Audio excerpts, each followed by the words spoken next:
Hi guys, it's August 8 today, Wednesday, and nasa likuran ko po ang Marikina River.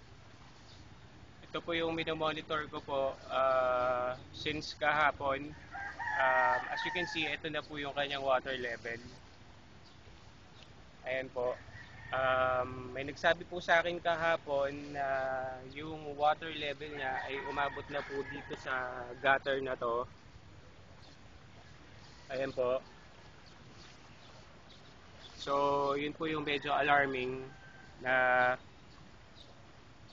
um, kapag tumaas po yung tubig beyond the gutter, it means po na yung mga lugar na banda po dun sa dulo, yung mga patumana at saka yung mga nasa barangka area, ibig sabihin lubog na po sila.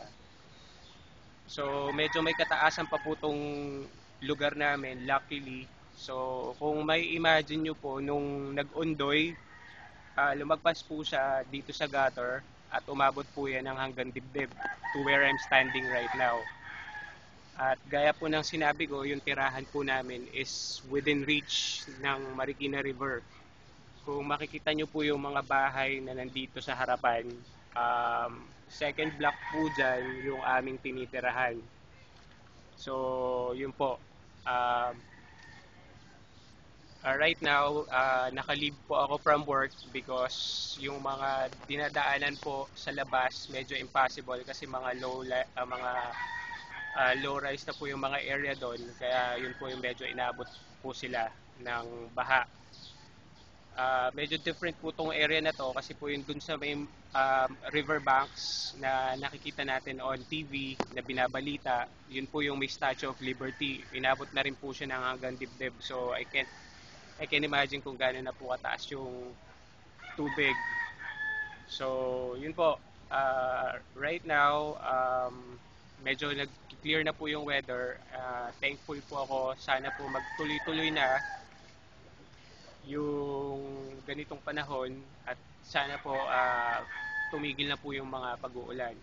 Uh, Gusto ko na rin pong i-take tong chance na to na mag-thank you sa lahat ng nagpaabot ng kanilang concern, ng prayers sa mga kaibigan ko, sa mga teammates ko, sa work ko na relay ng kanilang mga messages, sa kanilang mga dasal. Maraming salamat po. Ipagpatuloy po natin yung pagdarasal, especially hindi lang po dito sa Marikina na mga naapektuhan ng pagbaha, kundi sa halos buong bansa na naapektuhan ng masamang sitwasyon na to. Tsaka nagpapasalamat na rin po ako kay Lord na naging safe po kami ng family ko overnight. Saka sana po magsilbi na rin po itong reminder sa atin na wag na po nating busuhin yung ating paligid para hindi na po tayo humantong sa ganitong klaseng sitwasyon.